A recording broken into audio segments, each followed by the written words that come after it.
നമസ്കാരം. ഇന്നത്തെ news time നോക്കാം. ആദ്യം തലക്കെട്ടുകൾ.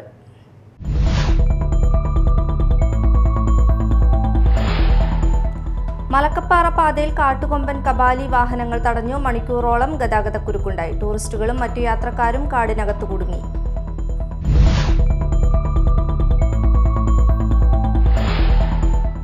സംസ്ഥാനത്ത് ശക്തമായ മഴ തുടരുമെന്ന് കേന്ദ്ര കാലാവസ്ഥാ വകുപ്പിന്റെ മുന്നറിയിപ്പ്. ഇന്ന് 6 ജില്ലകളിൽ യെല്ലോ അലർട്ട് പ്രഖ്യാപിച്ചു.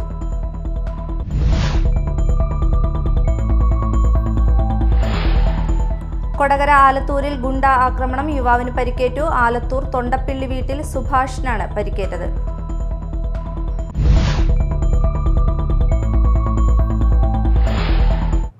വാർത്തകൾ വിശദമായി.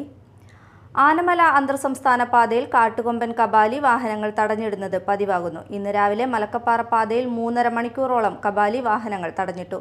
3.5 മണിക്കൂറോളം ആന പന റോഡിലിട്ട് തിന്നുകയായിരുന്നു. ഇതോടെ അന്തർസംസ്ഥാന പാതയിൽ വൻ ഗതാഗതക്കുരുക്കുണ്ടായി. ടൂറിസ്റ്റുകളും മറ്റു യാത്രക്കാരും കാടിനകത്ത് കുടുങ്ങി. ഇന്ന് രാവിലെ 6:30 ആനമല പാതയിലെ അമ്പലപ്പാറയിൽ വെച്ചാണ് കബാലി പന റോഡിലേക്ക് മറച്ചിട്ട് തിന്നുകൊണ്ട് റോഡിൽ നിന്നും മാറാതെ 3.5 മണിക്കൂറോളം നിലയുറപ്പിച്ചത്. ഇതോടെ മലക്കപ്പാറയിലേക്കും ചാലക്കുടിയിലേക്കും ജോലിക്കായി പോയിരുന്ന യാത്രക്കാർ ഉൾപ്പെടെയുള്ളവർ കാടിനകത്തു കുടുങ്ങി. മലക്കപ്പാറ ഭാഗത്തു നിന്നും വന്ന തടിലോറിയാണ് ആദ്യം കബാലി തടഞ്ഞത്. വാഹനം മുന്നോട്ടെടുക്കുമ്പോൾ നിരവധി തവണ വാഹനത്തിന് നേരെ കബാലി പാഞ്ഞെടുത്തതായി യാത്രക്കാർ പറഞ്ഞു. തുടർന്ന് പുറകിൽ വന്നിരുന്ന KSRTC ബസ് മുന്നോട്ടെടുത്ത് വാഹനം ഇരമ്പിച്ച് ശബ്ദമുണ്ടാക്കിയതിനു ശേഷമാണ് കബാലി റോഡിൽ നിന്നും മാറിയത്.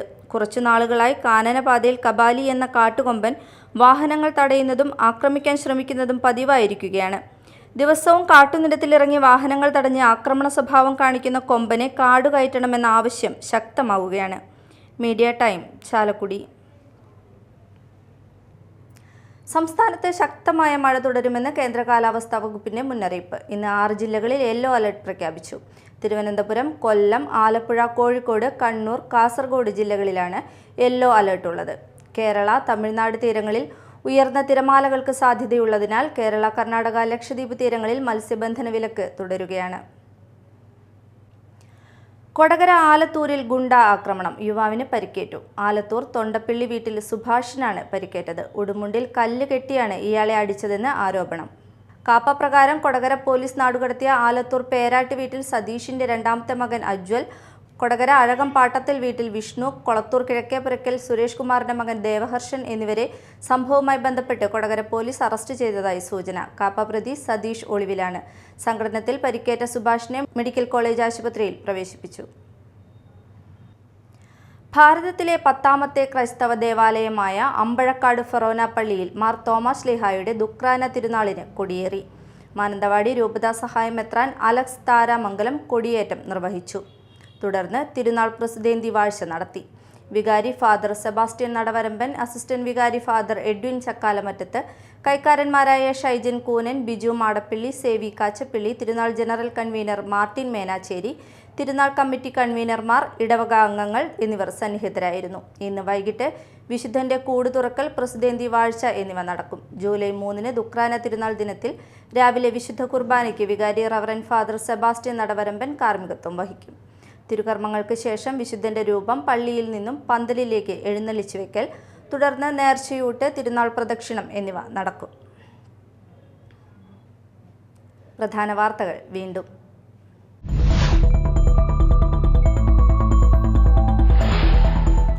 മലക്കപ്പാറ പാതയിൽ കാട്ടുകൊമ്പൻ കബാലി വാഹനങ്ങൾ തടഞ്ഞു. മണിക്കൂറോളം ഗതാഗതക്കുരുക്കുണ്ടായി. ടൂറിസ്റ്റുകളും മറ്റു യാത്രക്കാരും കാടിനകത്തു കുടുങ്ങി.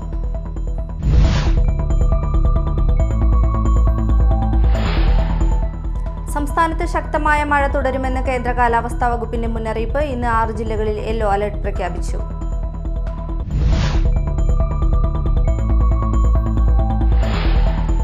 കൊടകര ആലത്തൂരിൽ ഗുണ്ട ആക്രമണം. യുവാവിന് പരിക്കേറ്റു. ആലത്തൂർ തൊണ്ടപ്പിള്ളി വീട്ടിൽ സുഭാഷിനാണ് പരിക്കേറ്റത്.